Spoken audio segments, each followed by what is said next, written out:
तरी संपूर्ण धावपळ आपण सध्या इथे पाहतोय, कारण की या ठिकाणी उपमुख्यमंत्री अजित पवार दाखल झालेले आहेत। यवतमध्ये ते दाखल झाले। त्या दृश्यांमधून आपण पाहू शकतो एक्सक्लुझिव्ह दृश्य तुम्ही सामच्या स्क्रीनवरती पाहतायत, ज्या ठिकाणी यवतमध्ये उपमुख्यमंत्री अजित पवार दाखल झाले आहेत।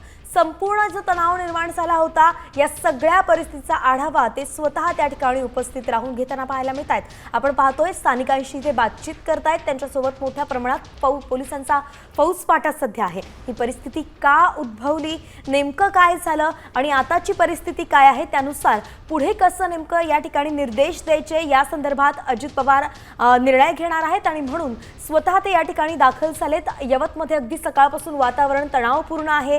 दोन समाज गटांमध्ये अचानक राडा झाला होता, जाळपोळ झाली होती, दगडफेक सुद्धा झाली होती आणि त्याचे पडसाद राज्यभरात पाहायला मिळत आहेत।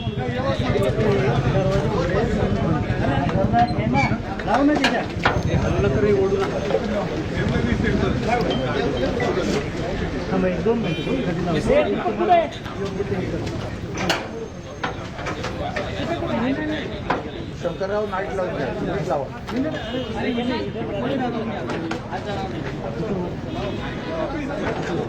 शंकर मी उघड म्हटलं की उघड बरं का। दोन दृश्य आपण पाहतोय। एका दृश्यामध्ये तुम्हाला दिसू शकतंय की यवतमध्ये कशा पद्धतीने जाळपोळ झाली होती। दुचाकी असतील, चारचाकी असतील, सगळी वाहनं जाळण्यात आली होती आणि दगडफेक सुद्धा या ठिकाणी करण्यात आली होती। इतकं तणावपूर्ण परिस्थिती निर्माण झाल्यानंतर पोलिसांनी संपूर्ण परिस्थिती सध्या सांभाळलेली आहे। तणावपूर्ण शांतता यवतमध्ये दिसतीये आणि अशातच यवतमध्ये थेट पोहोचलेत ते राज्याचे उपमुख्यमंत्री अजित पवार। अजित पवारांकडून घटनेचा आढावा घेतला जातोय। नेमकं सध्या यवतमध्ये काय परिस्थिती आहे याची संपूर्ण माहिती स्वतः घेत आहेत आपले प्रतिनिधी सचिन जाधव त्या ठिकाणी पोहोचलेले आहेत। सचिनकडनंच जाणून घेऊया सध्याची परिस्थिती। सचिन,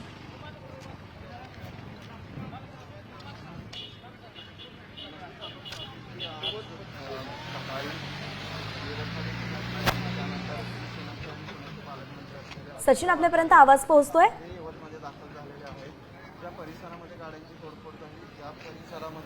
तांत्रिक कारणांमुळे आपला त्यांची संपर्क होऊ शकत नाहीये, मात्र सध्याची दृश्य तुम्ही जी सामच्या स्क्रीनवरती पाहतायत ती पुण्यातील दौंडमधील यवत गावाची आहे, ज्या ठिकाणी उपमुख्यमंत्री अजित पवार सध्या पोहोचलेले आहेत आणि ते तिथल्या स्थानिकांशी, तिथल्या अधिकाऱ्यांशी जी आहे ती चर्चा करतायत। या संपूर्ण घटनाक्रमाची ते माहिती जाणून घेत आहेत। सचिन, आपले प्रतिनिधी आपल्यासोबत पुन्हा एकदा जोडले गेलेत। सचिन, सध्याची काय अपडेट सांगाल? उपमुख्यमंत्री या ठिकाणी दाखल झालेत, कुणासोबत ते चर्चा करतायत? नक्कीच आपण पाहतो की उपमुख्यमंत्री आणि पुण्याचे पालकमंत्री असलेले अजित पवार जे आहेत ते यवतमध्ये दाखल झालेले आहेत। आज दुपारी 12 ते 12:30च्या सुमारास यवतमध्ये जी घटना झाली या घटनेचा आढावा उपमुख्यमंत्री घेत आहेत। एकूणच आपण पाहतोय की या घटनेमध्ये जवळपास 10 ते 15 चारचाकी वाहनांची तोडफोड करण्यात आलेली आहे, काही दुकानांची तोडफोड करण्यात आलेली आहे, काही घरांवरही दगडफेक झालेली आहे।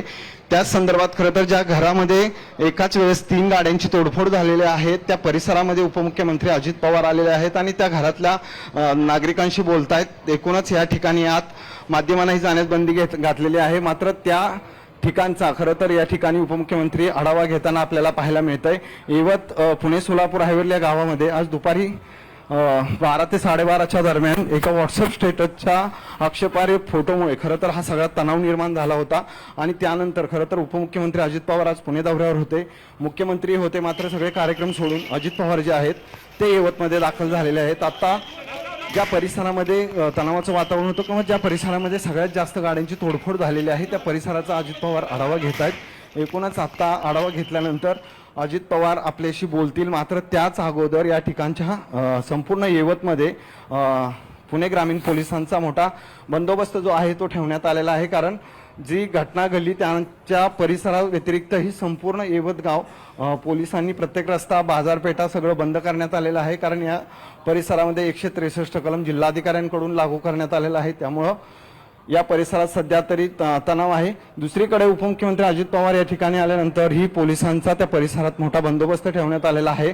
अजित पवार ज्या परिसरामध्ये ही सगळं घडलेलं आहे त्या घडलेल्या परिसराचा आढावा घेतील आणि त्यानंतर ज्या मोठ्या प्रमाणात खरं तर 15 गाड्यांपर्यंत गाड्यांची तोडफोड, अनेक एका गाडीची जाळपोळ करण्यात आली आहे, अनेकांच्या घरावर दगडफेक करण्यात आली। या लोकांच्या मनामध्ये भीतीचं वातावरण आहे। कदाचित ते भीतीचं वातावरण घालवण्यासाठी उपमुख्यमंत्री अजित पवार आता या ठिकाणी दाखल झालेत. नागरिकांशी बोलतात. ज्या घरामध्ये जी घटना घडली किंवा ज्या घरामध्ये ज्या गाड्या सर्वात जास्त फोडल्या गेल्या, जवळपास 3 गाड्या या घरातल्या फोडलेल्या आहेत आणि त्या गाड्यांच्या तोडफोडीनंतर त्या घरात ही तणावाचं वातावरण होतं आणि त्यामुळे खरं तर अजित पवार आता थेट तिथं पोहोचलेले आहेत. पोलिसांचा बंदोबस्त घराच्या बाहेर मोठाच होता. मात्र ज्या ठिकाणी ही सगळं झालं त्यानंतर गेले आक्षेपार्ह फोटोमुळे हे सगळं घडलं. त्याच्या पार्श्वभूमीवर उपमुख्यमंत्री अजित पवार जे आहेत ते यवतमध्ये दाखल झालेले आहेत. आता सचिन, आपण असेल आमच्यासोबत जोडून राहा. आपल्याकडून वेळोवेळी अपडेट जाणून घ्यायची आहे. मात्र तुर्तास प्रेक्षकांना ही दृश्य जी 2 दिसत आहेत त्यात आपण एका फ्रेममध्ये पाहतोय की यवतमध्ये राडा कसा झाला होता, 2 गटांमध्ये तणाव कसा झाला होता, त्याचे पडसाद कसे उमटले होते आणि दुसऱ्या फ्रेममध्ये आपण पाहतोय की आता उपमुख्यमंत्री अजित पवार स्वतः यवत गावामध्ये दाखल झाले आहेत. परिस्थितीचा ते आढावा घेत आहेत. ज्या लोकांनी अजित पवार घेताना आपण बघतो आणि खरं म्हणजे हा सगळा आढावा घेतल्यानंतर आणखी काही जी यवतमध्ये ठिकाण आहेत तिथे अजित पवार जाणार आहेत आणि तिथल्या देखील काही ज्या ठिकाणांची तोडफोड झाली आता isakal.com आहे देशातील नंबर 1 ची मराठी न्यूज वेबसाईट. प्रत्येक अपडेटसाठी isakal.com ला नक्की भेट द्या.